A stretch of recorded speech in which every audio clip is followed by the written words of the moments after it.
All right, so Bismillah ar-Rahman ar-Rahim and Assalamu alaikum wa rahmatullahi wa barakatuh, everyone. Inshallah, today I'm just going to go back over some of the things that we talked about last time. So let's kind of go over it. You could see some of those scribbles on it. And we talked about tahara. We talked about major and minor impurity. We talked about the difference.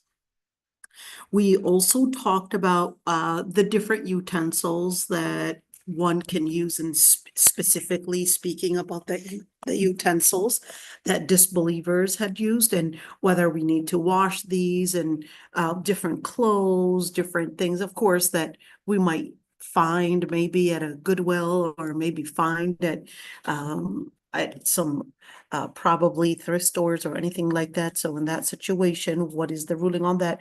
What is the ruling on using the different silverwares? We talked about that. We also talked about the different leathers, the different types of leathers. We talked about pig's leather. We talked about dead animals leather. We also talked about the leather that we might actually get. Did we talk about leather like snake's leather, or perhaps, let's say, maybe tiger's leather? I don't remember us talking about that. Remind me of that. Wow, tiger's leather, subhanallah. I know. Well, I mean, yeah, since Noura is obsessed with tiger skin and stuff, so she needs to know. Okay.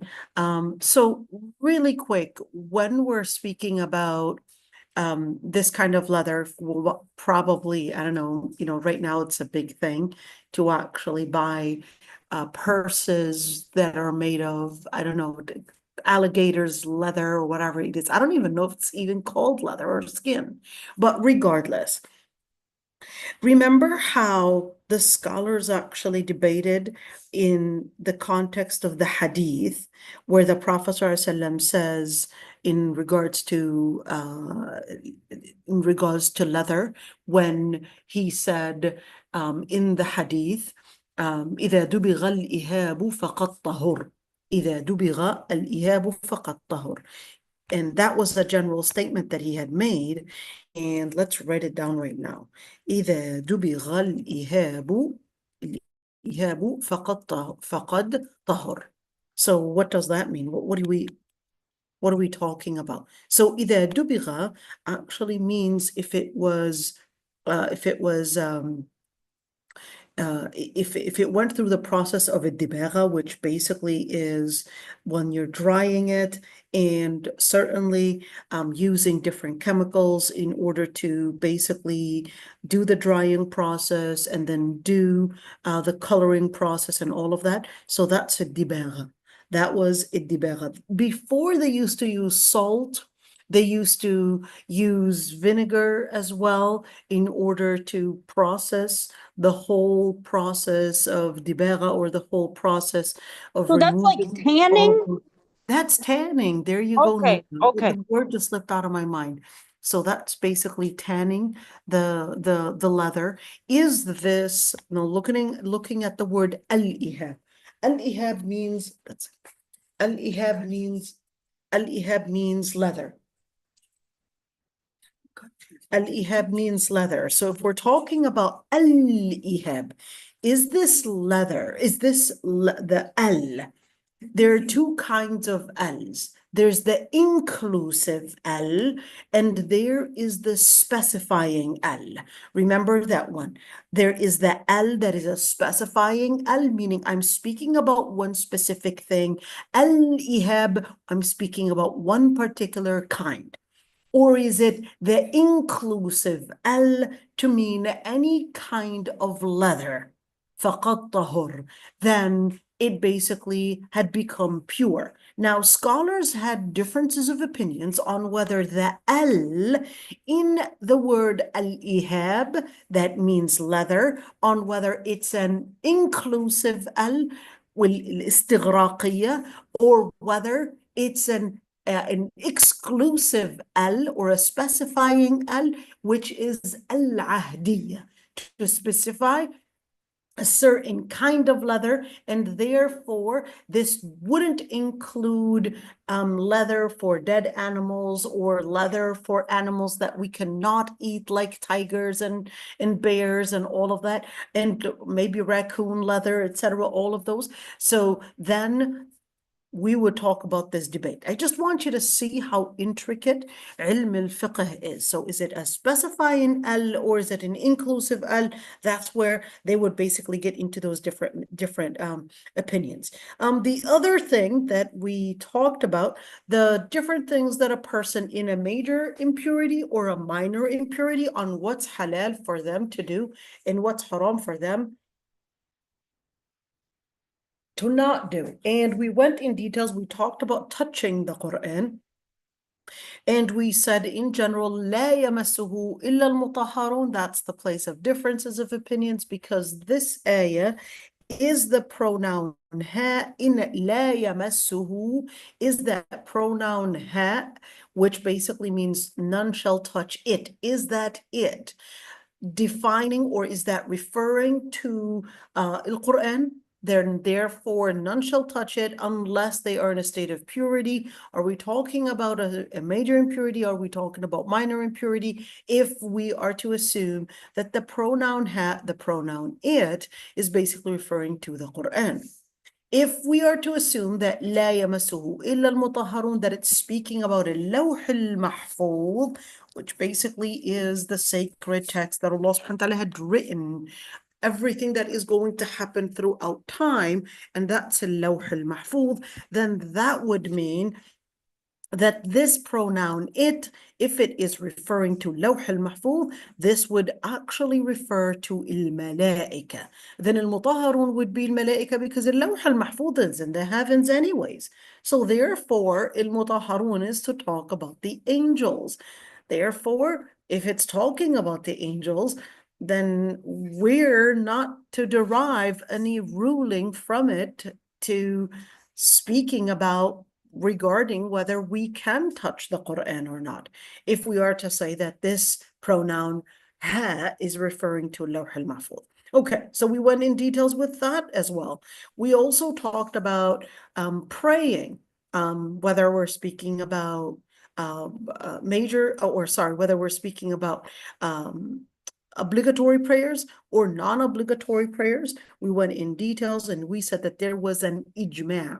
We said an ijma' is basically when scholars unanimously agree on a certain opinion and unanimously agreed that we're not allowed to pray, whether we're speaking about voluntary prayers or obligatory prayers while we don't have our wudu or while we're in a state of major or minor impurity, unless, of course, we remove both.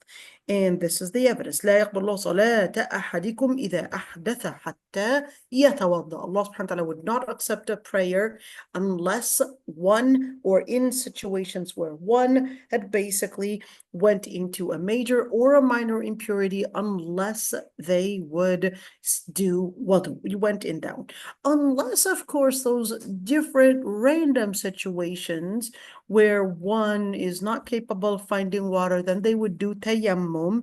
So that would be in replacement for wudu. So there's that one. But if, of course, let's say the person is not capable of even doing tayammum, is that possible? So we were listening to these videos about the people in Saidnaya, how even tayammum, they weren't allowed to do it because they were supposed to be standing all the time.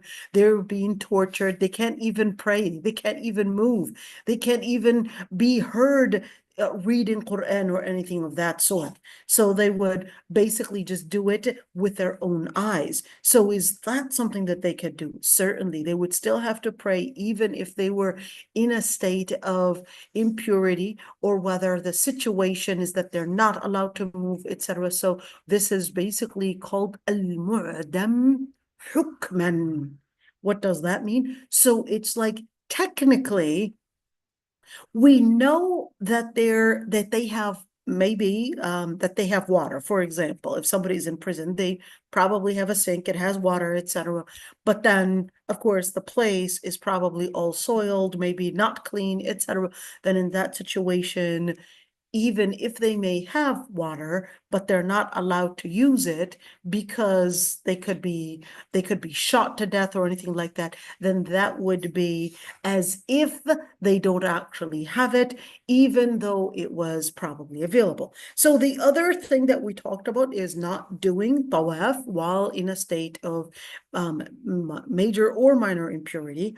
And we went in details. Well, what happens to the sisters that are going for Umrah or Hajj and they are not capable of probably, of course, well, they're not capable of waiting much longer until their period finishes. What happens then? And we said for tawaf al-farida, for tawaf al-rukun, they would do tawaf even if they had their period. And we also talked about the piece, making that ihram during the person staying, of course, in al-miqat and mahalli haythu habastani.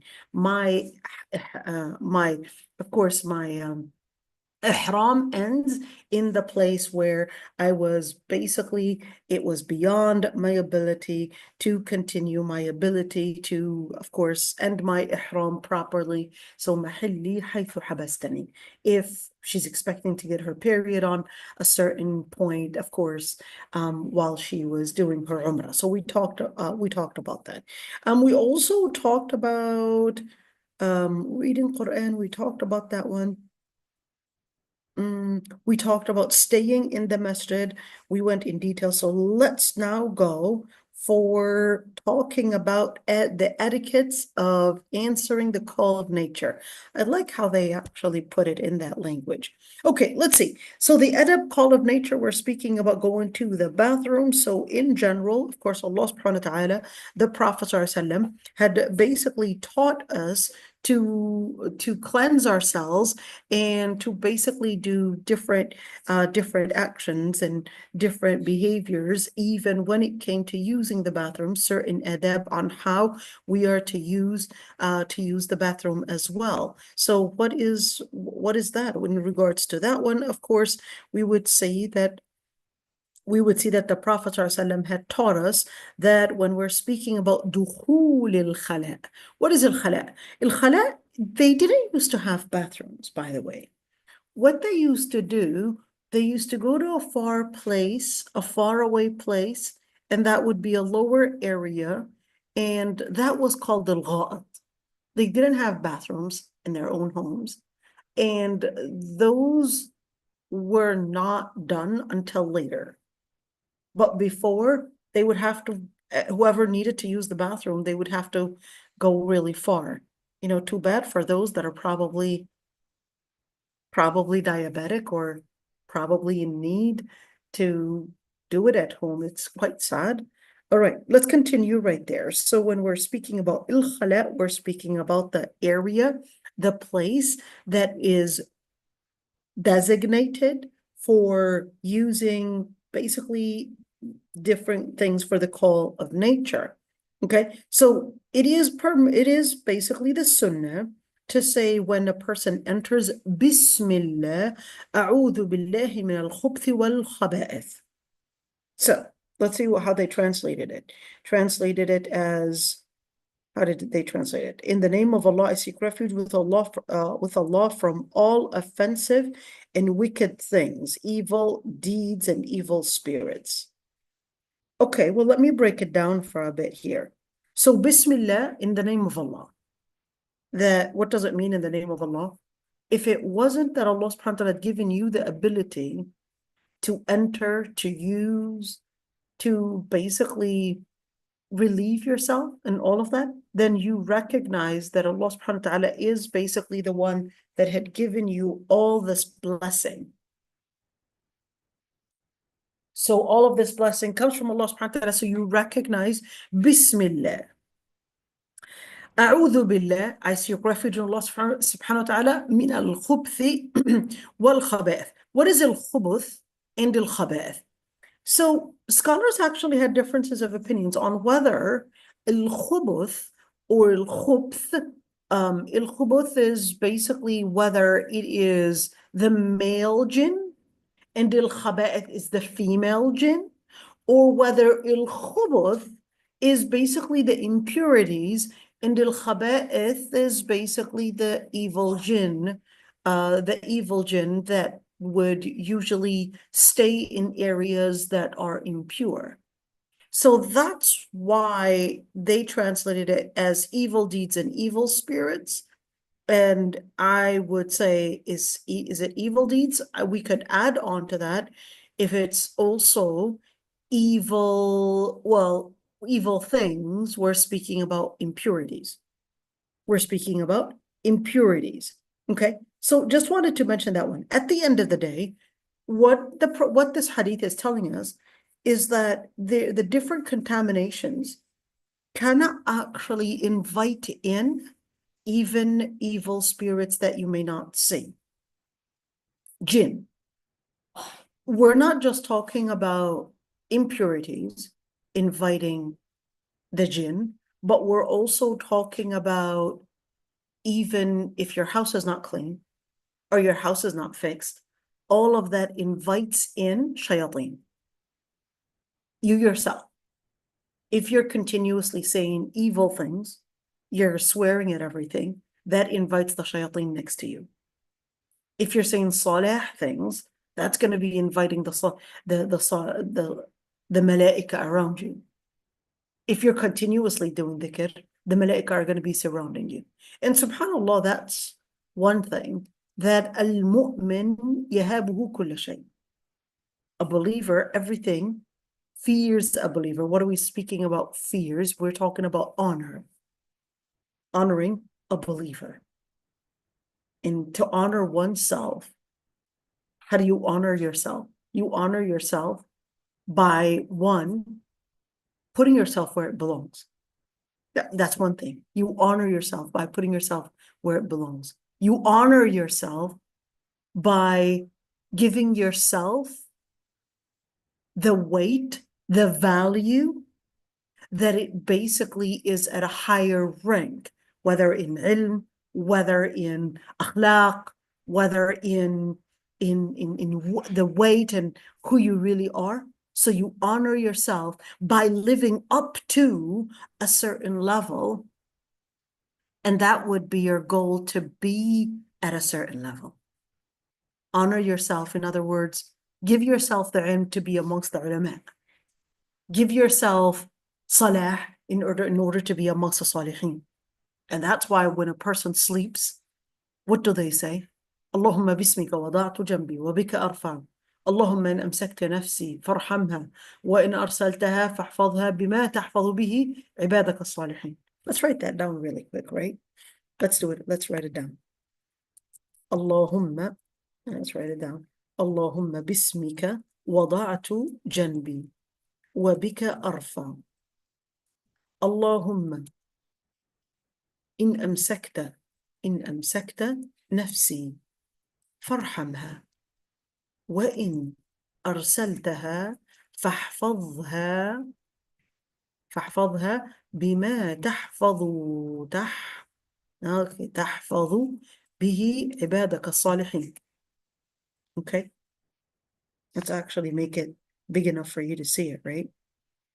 Here we go. Well, big enough meaning smaller enough. Okay, here it is. اللهم باسمك وضعت جنبي وبك أرفع. Ya Allah, in your name or by your name, I set and rest my side. And in your name and by your name, I raise it. O Lord Almighty, if you take my soul, then give it mercy. And if you had sent it back, then preserve it. Sent it back meaning you basically decreed that I would die. So preserve it with what you preserve your pious souls with. عبادك الصالحين. That's in order to say what? That think of yourself as a person that you would like to honor, even if you are not part of the Salihin. Continue to make this dua in order to be amongst the Salihin. Behave like a Salihin and you'll be part of the Salihin. Behave like al-ulama and you'll see yourself going from a rank of talib ilm to a alim. Behave like a smart people and you will see yourself becoming smart. You know, when you say fake it till you make it, there you go. Behave like that till you actually get there. And that's what it means to honor yourself. Okay. And then, of course, they would basically place their left foot. So يقدم رجله اليسرى. basically use their left foot. I'm going to erase all of this so we can recolor it, right? Here we go. And let's see. And they would basically come in with their left foot while entering the bathroom. And then while exiting, they would exit using the right foot. And they would say, غفرانك. What is غفرانك? غفرانك means, I seek refuge in you. Why are they seeking refuge? In Allah subhanahu wa ta'ala, seeking refuge. Well, غفرانك is also seeking forgiveness from Allah subhanahu wa ta'ala. That while they were in the bathroom, recognizing all the bounties of being able by Allah subhanahu wa ta'ala's power to remove all that impurity, you're recognizing that you weren't capable of thanking Allah subhanahu wa ta'ala during that moment. So what do you say? غفرانك. الحمد لله الذي أذهب عني الأذى وعافاني. Alhamdulillah, all the praise be to Allah subhanahu wa ta'ala that had removed the impurity and given me health. So that's basically, why are we going in with the right foot? Because the right foot is going in with the left foot. And why are we going in, of course, going out? Hold on. So why are we exiting the bathroom with the right foot, but coming in with the left foot? So exiting with the right foot, because the right foot is for honor. The left foot is the left is in general is basically to remove all the harm. Okay. So the right in Islam, the right side in Islam, the right foot, the right, everything on the right is a resemblance of honor, is a resemblance of those that would also take their books on their right hand on Judgment Day. The Jannah will be on the right. The good things will be on the right. The ones that would be basically of hellfire would be on the left. So it's basically to reprogram and program your brain that you want to be on the right. If it's good, program your brain from this dunya, because in the akhirah, it will pay off. Be amongst Ahlul Yameen. It will pay off on Judgment Day. Be from Ahlul Yameen from now. Don't wait. Program your brain. You're from the people of the right. Program your brain. When you enter with your right. Program your brain from now. When you sleep on the right. When you want to eat with your right. Program your brain from now. That way on Judgment Day, it will pay off, and you will be amongst those that will call out when their book falls in the right hand and say, ها قرأوا كتابي إني ظننت أني ملاق حسابي فهو في عيشة راضية. Allah يطعمنا ويطعم. When they would get their book in their right hand, they would joyfully say, ها قرأوا كتابي. Wants everyone to read their book. إني ظننت أني ملاق حسابي. I was certain that I was going to find, and I was going to meet basically the hisab, the accountability, this day where we would basically meet the decree of what Allah subhanahu wa ta'ala had destined was going to happen.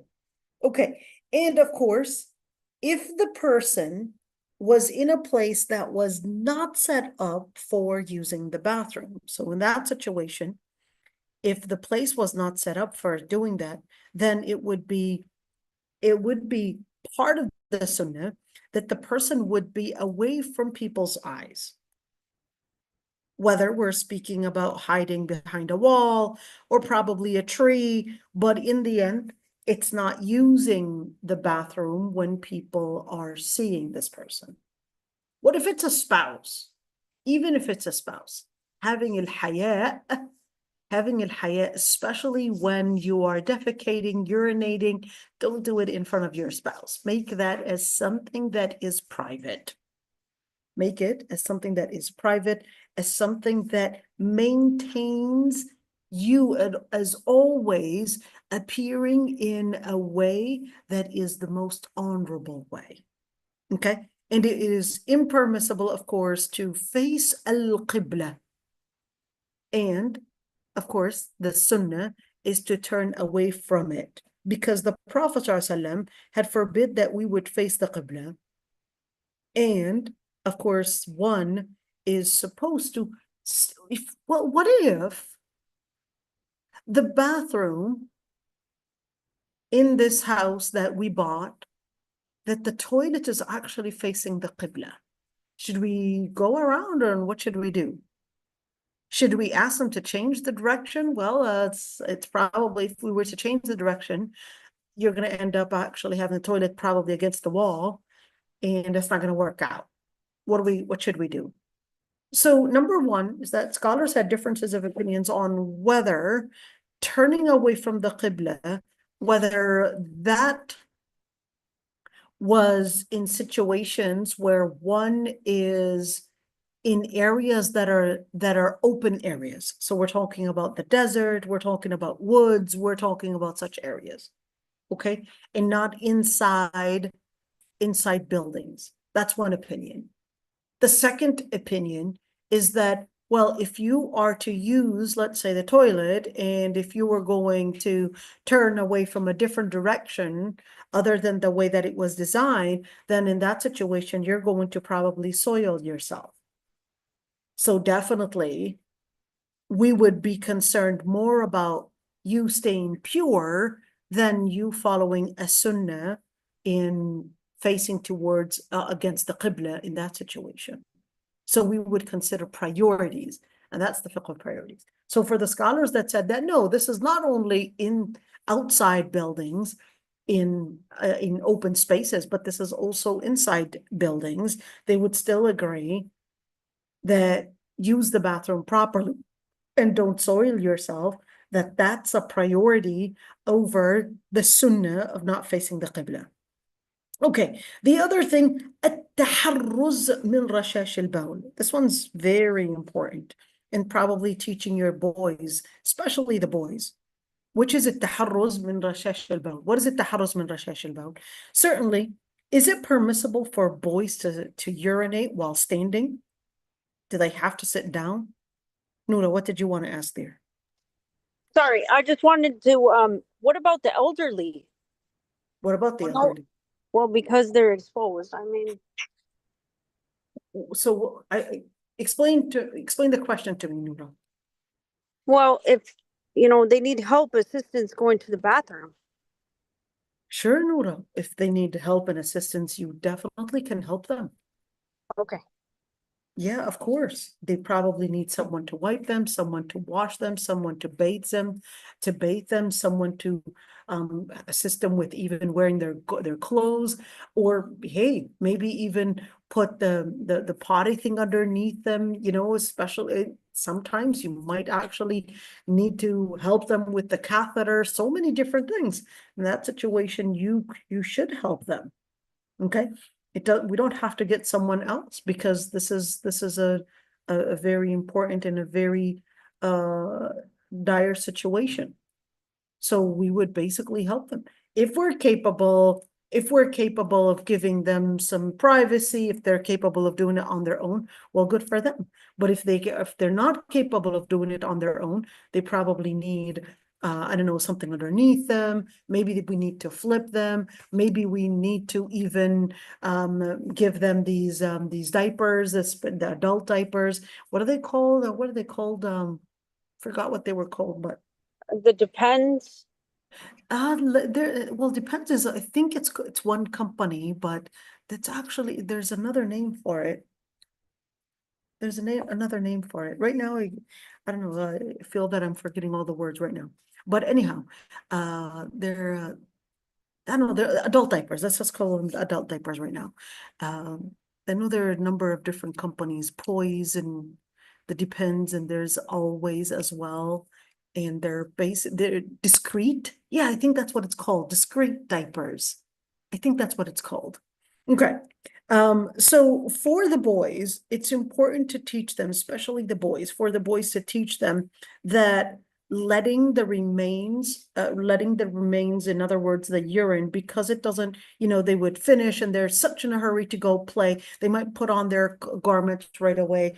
And of course, some of that urine remains in their body still. So they would have to learn how the adab, wait till all the urine basically leaves your body and don't rush. So that's number one. Number two, don't let urine start going around, for example, the toilet, and probably going around maybe whether it's on the floor or whether it's on the seat, etc. All of that is basically against Islam, because what you're trying to do is you're trying to locate the urine to be in one specific area, because the more you expand the area of urine, you would be inviting the jinn. You would be inviting shayateen within that area. And Allah subhanahu wa ta'ala was ordering you to make sure that you don't expand the area of najasa.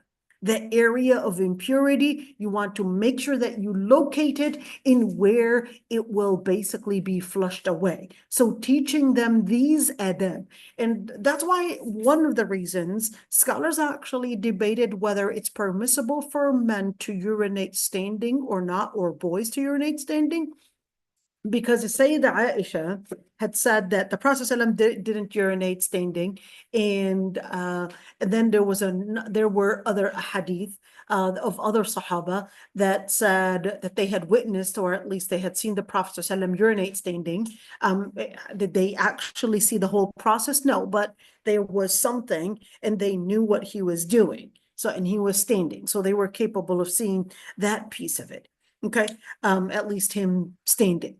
All right. So when you look at that piece of it, okay, what we're supposed to be looking at is teaching our boys to locate urine, not to go on the seat, not to go on the floor, not to go on the walls. This is not a shooting game, but this is a najasa. This is a serious issue that involves your spiritual health. This involves the health for the family, because if we're inviting shayateen in, then what we're doing, we're actually inviting them to affect even our deen. Okay, let's see.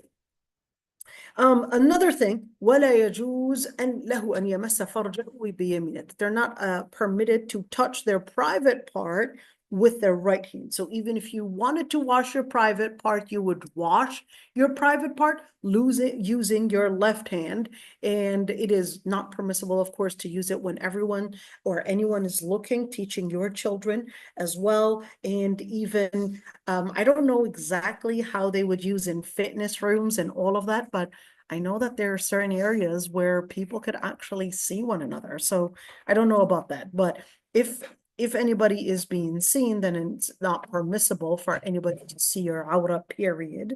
Okay, so the Prophet ﷺ had basically forbid that. Okay, and certainly it is not permissible to enter the bathroom with anything on you that has the name of Allah subhanahu wa ta'ala, whether it's a necklace that has Quran written on it, or Ayat al-Kursi, but if, let's say she was wearing a necklace that has Ayat al-Kursi, could she just insert it inside her abaya, for example, or inside her hijab? Yes, because this is a sunnah, and certainly we don't want you leaving your necklace outside and your golden necklace getting stolen. So you could just hide it under your garment. The whole idea is to make sure that you're giving sanctity to the things that relate to Allah subhanahu wa ta'ala. All right, so when and while the person is using the bathroom, of course, there are a hadith that forbid that one would read Quran in the bathroom, or while using basically the call of nature, or you going through the call of nature. Let's see, once they are finished from using the bathroom, let's see right there, okay, here we go. When finishing answering the call of nature, then in that situation, the sunnah, I want you to look at this one. The sunnah is to wash with water, but before washing with water, you want to remove the impurities first.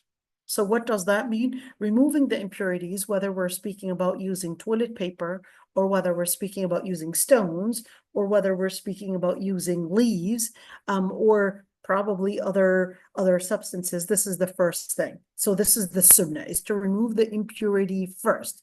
I know in some cultures they don't use toilet paper at all. I know Egyptian, correct me if I'm wrong, they don't use toilet I paper. think maybe it might be a financial issue. Maybe they can't I don't afford know, it. but I know Egyptian don't use toilet paper.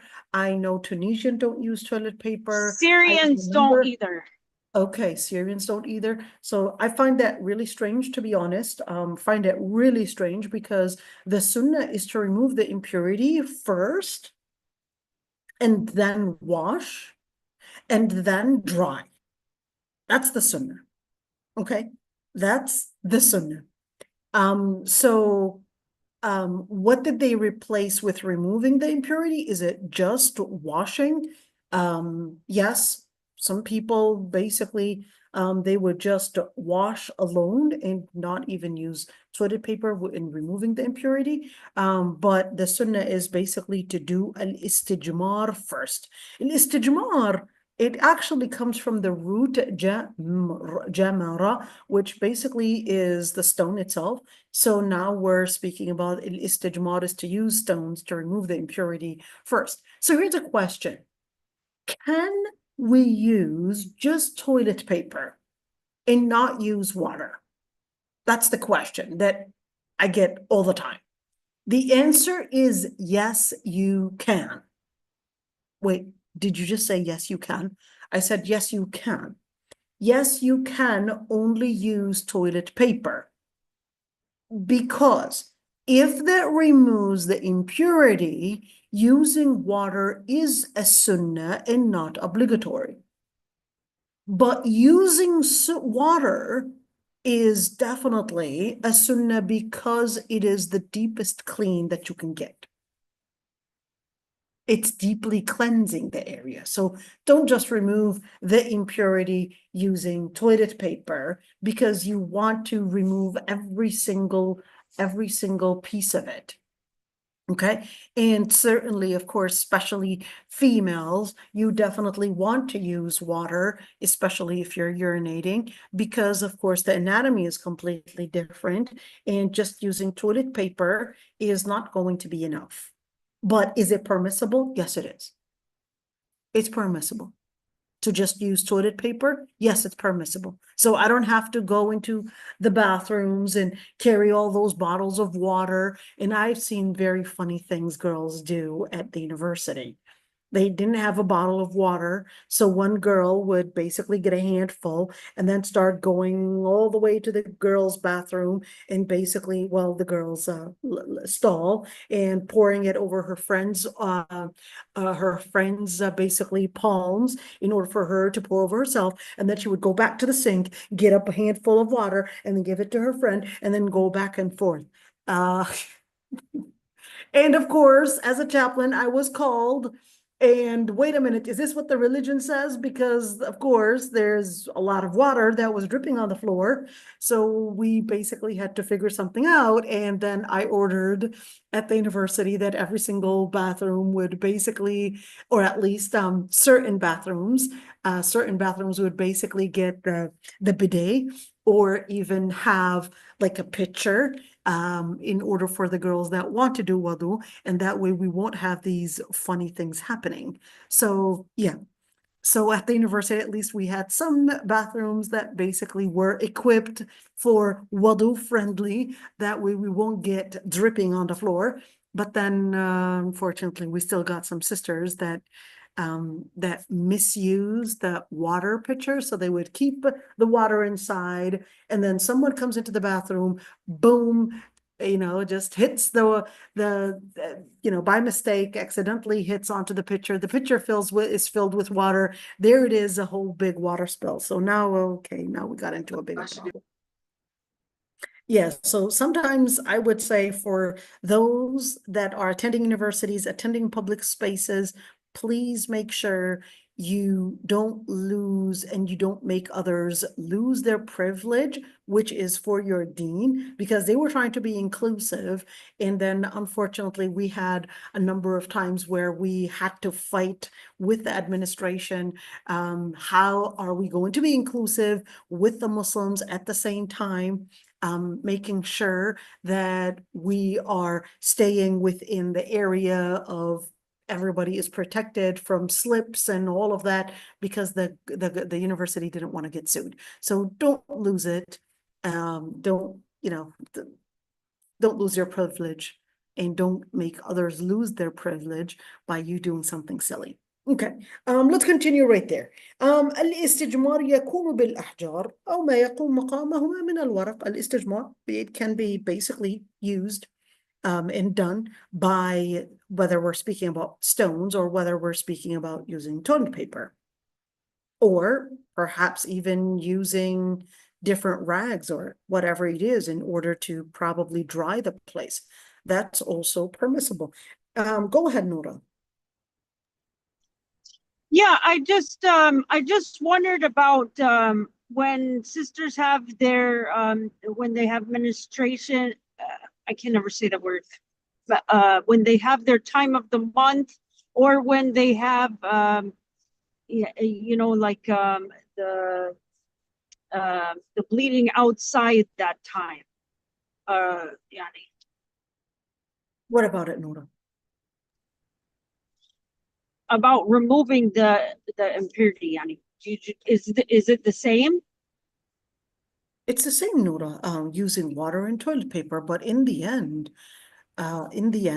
of course, for women, for the period time, okay, for the period time, anyways, she's not going to be praying. So all of that, it's going to be hard for her to maintain, especially those days that it's basically heavy bleeding.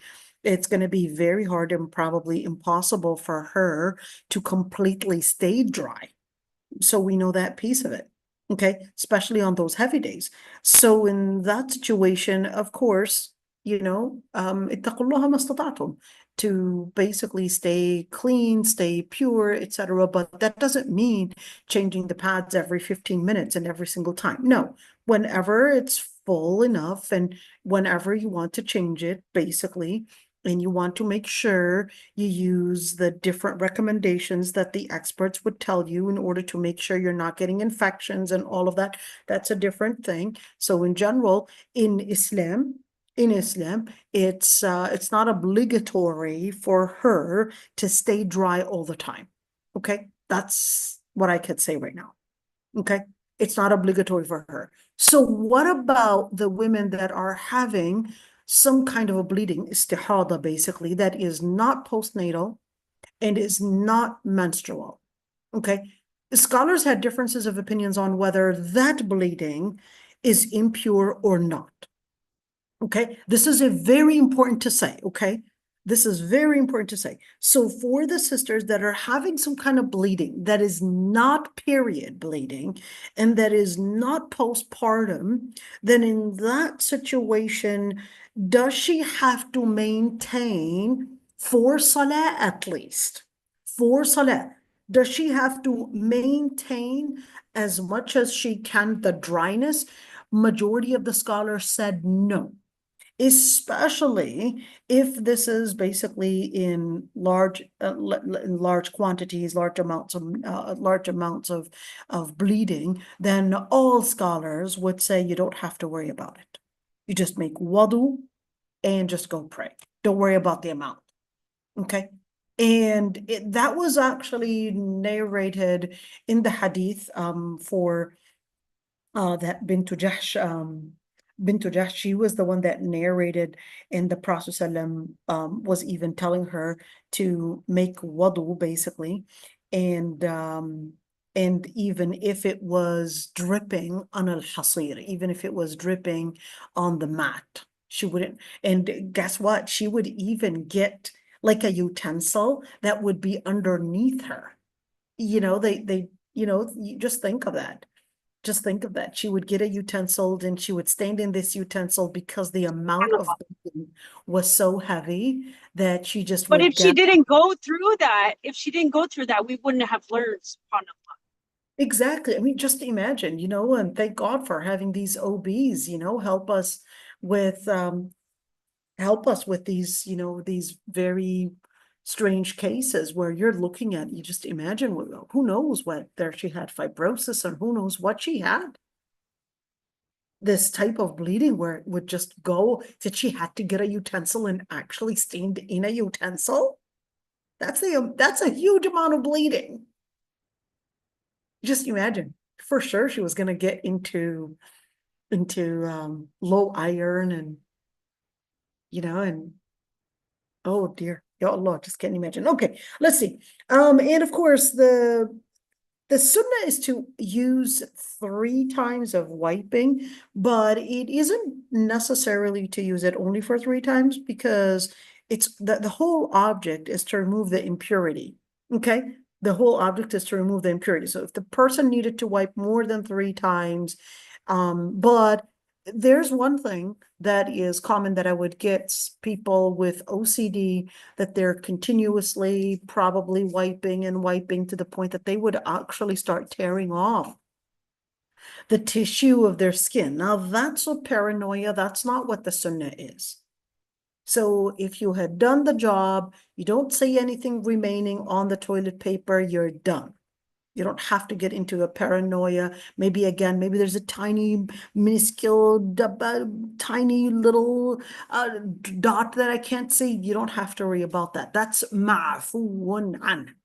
This is basically dismissed and you won't be held accountable for it. Okay, that's ma'fuun an. The other thing I would like to say is that there are certain things that you could not use to wipe with, which is bones and animal droppings.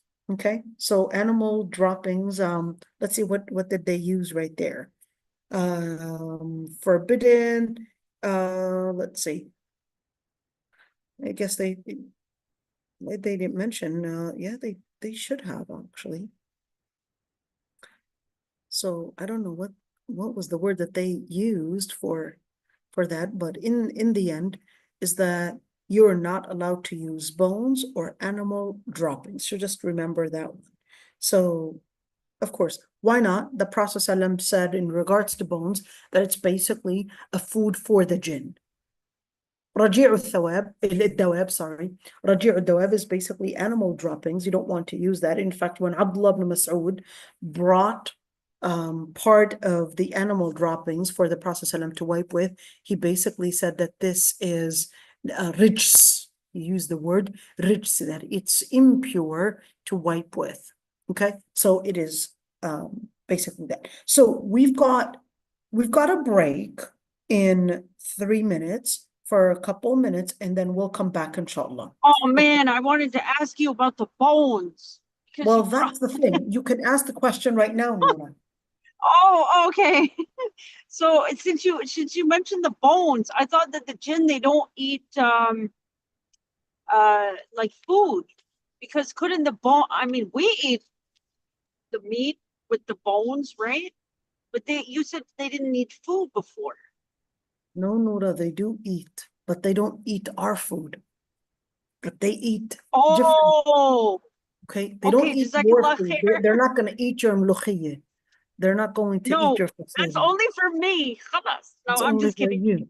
But they will eat the bones. Okay, so the sunnah is to put the bones on a side for a bit in order for them to eat the bones. What do they really eat off the bones?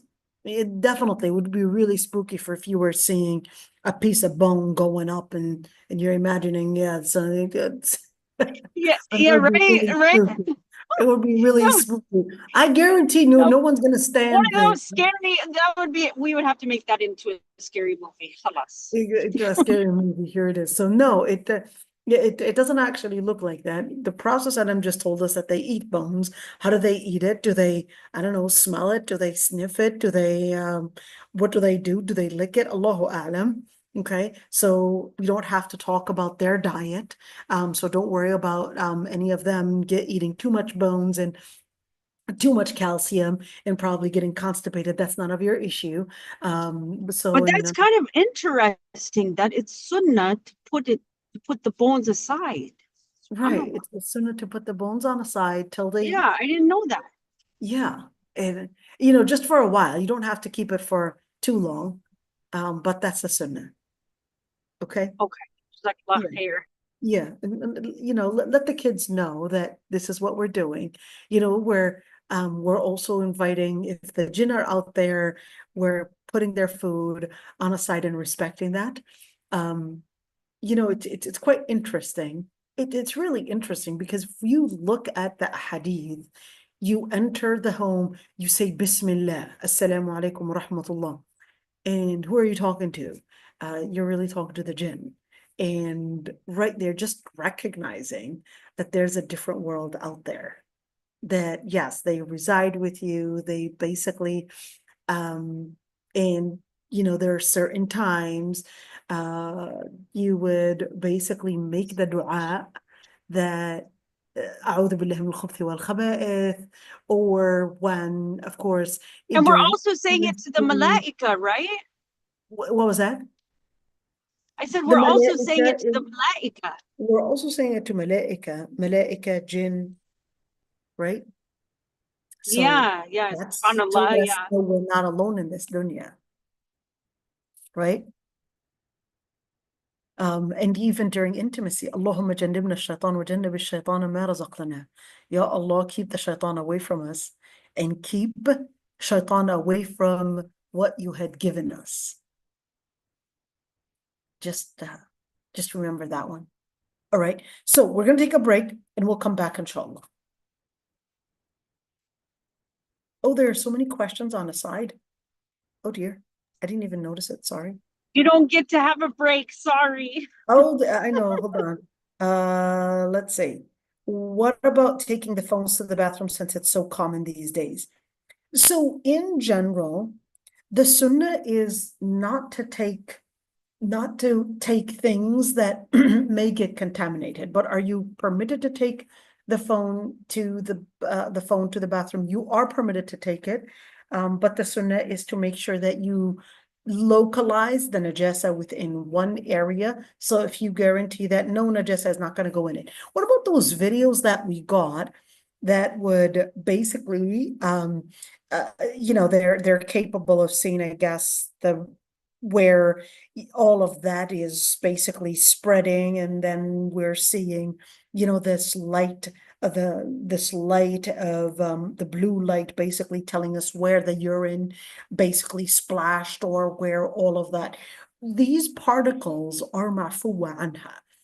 So you don't have to use these particles, or at least these videos, and say, oh, guess what? Even if you were to put your phone on the counter, look, there are these videos that show us all of that is basically an area of najasa. No.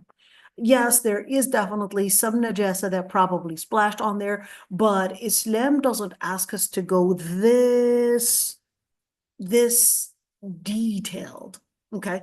There's a general najasa, and there's some najasa ma'fuwan anha. So let's say, let's give an idea. The person is using the bathroom, and especially here in Malaysia, we see a lot of those types of bathrooms, those squat bathrooms, and there's no way that you could use that squat bathroom and not splash yourself. There's no way, okay? Absolutely no way.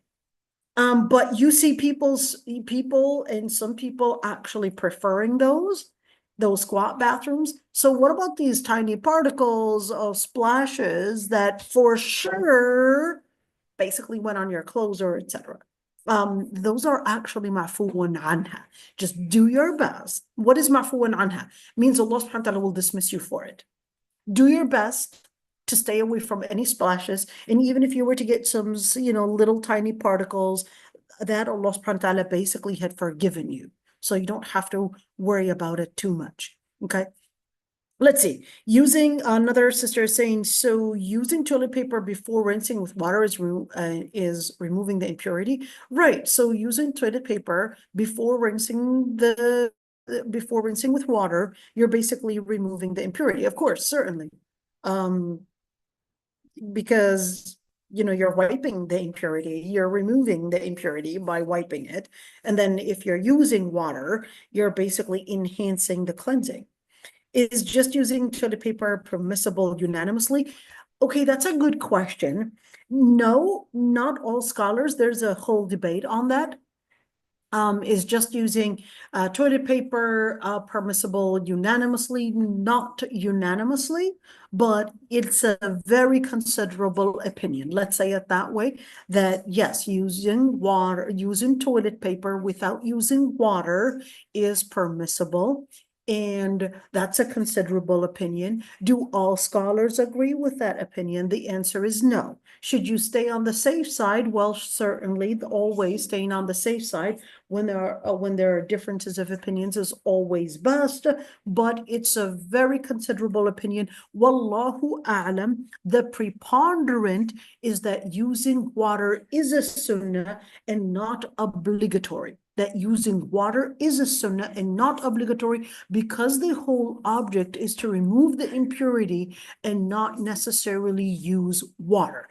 If the impurity is removed by using toilet paper, using other substances, then the object had basically been met. Are Muslims the ones who introduced the practice of using water for cleaning after using the toilet, especially in places like UK where hygiene issues and illnesses were common in the past? So I'm not an anthropologist or a sociologist to know whether only the Muslims had introduced that, or whether it was, I don't know, did the Inca use it? Did the Indies? I don't know if they also use that. So I wouldn't necessarily be capable of answering the question, are the Muslims the only ones that introduced this? Because the Anbiya had spread all over the world. So I don't know if that was actually exclusive to only Muslims of, the followers of Muhammad ibn Abdullah sallallahu alaihi wasallam. But the West right now was introduced to this type of hygiene, certainly through Al-Andalus. If using water for cleansing, the sister says, after the toilet was introduced by Muslims for better hygiene, why is now considered acceptable to use toilet paper instead? So the question is, was toilet paper necessarily introduced by the West? And is it necessarily wrong to learn something from, let's say, the West or non-Muslims and then use it? The answer is no. We don't look at things East or West like that. Al-hikmah dallatul mu'min. If something is basically an alternative and it's a good alternative, it goes along with the principles of Islam, that's all that matters, whether it's called East or West. Using couches, using beds, using, just different methods, using phones, using, hey, Zoom, right there. That was introduced by, whether it's the West, probably Eastern countries. Are we going to say that this was, hey, introduced by a kafir and therefore we're not going to use it? No. If you basically can use it in replacement of rocks, because of course rocks are not that available. Imagine every single time you want to use the bathroom, you're going to pile a stack of stones right into your bathroom. Okay. And then of course you're going to put a stack of used rocks and a stack of rocks that are not used. And then you're going to have to take them out. And certainly when we're speaking about toilet paper, it's definitely going to be better in sanitation than rocks, because if you're talking about toilet paper, it's not going to be used again. So you're going to guarantee that it was sanitized. You're going to guarantee that this was not used before. But in terms of rocks, yes, certainly the earth basically has the ability to decompose things, but you never know. Yes, you can cleanse the rock, but certainly you can have parasites that you can't see, etc. So that's another issue. Okay, so if we have something that is healthier than that, well, that's the object. That's the object. If your argument is, well, why are we using toilet paper and not water? I am basically saying, well, the sunnah is to use water, but I'm not saying do not use water. I'm saying use the material to remove the impurity, be it rocks or toilet paper, and using water is definitely recommended for greater purification. But are you mandated to use water? Well, we would be here mandated only if the impurity was not cleansed by let's say the different material, which is toilet paper in this situation. Okay, here's another sister. What if we did our best to clean najasa and prayed after salah? I found out that there was a najasa left. What happens to the salah? If the najasa is very big, then you would have to redo your salah. But if the najasa was a very small amount, okay, what's a small and what's big? So a big amount would be, you know, I want you to do your finger, your index finger and your thumb, kind of make it into like an O, like a circle. That's a big amount. The circle, okay, that's a big amount. So the size of a quarter, that's a big amount. But if the amount was smaller than that, then you could just dismiss it, okay? You could just dismiss it and your salah inshallah is accepted. Okay, leaving out bones. Yeah, so make sure, Nedya, that you're leaving those bones out. And okay, so the sunnah not to eat the bone are no, dear. You want to eat bones? You want to munch on bones? You want to do that? That's okay. If that's what you like eating, that's okay. You like munching on bones, that's all right. But if That just sounds funny, the way you said that. Sorry. which one? You just feel like a dog, you know. I'm just kidding. No, Just some kidding. people, I know some people enjoy munching the bones. Yeah. There's a hadith where Sayyida Aisha actually said, كنت أتعرق العرق وأنا حائض. What is أتعرق العرق? أتعرق العرق is basically getting, you know, when you eat, let's say you eat, meat, and there would be some meat left on the bones. That's أتعرق العرق. So she would basically, the Prophet ﷺ would, يتعرق العرق, he would basically munch on the remaining meat that's left on the bones. Okay, that's left on the bones, and she would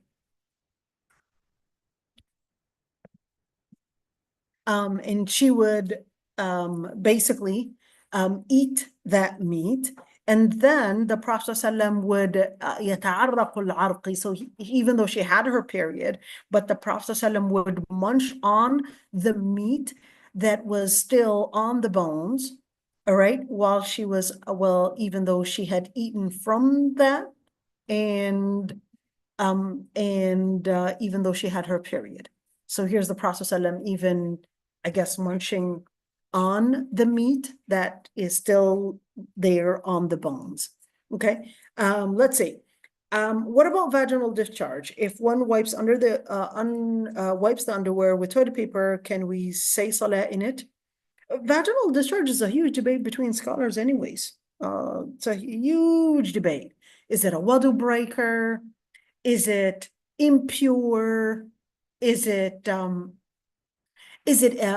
impure substance, and therefore you would have to change the garment? That's that whole debate.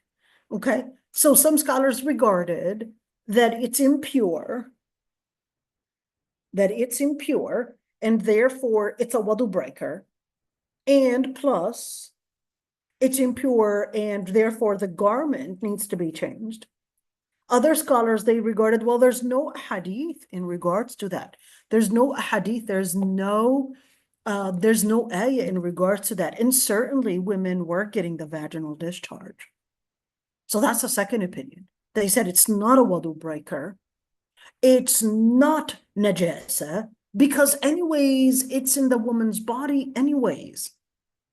And therefore, since it's not a wudu breaker, since it's not a najasa, meaning it's not impure, then therefore, just disregard it and make your salah, and as if it's not even there. Don't worry about it. It's exactly like saliva in your. That's the whole function of our body is it cleans. There you go. You know, that's the second opinion.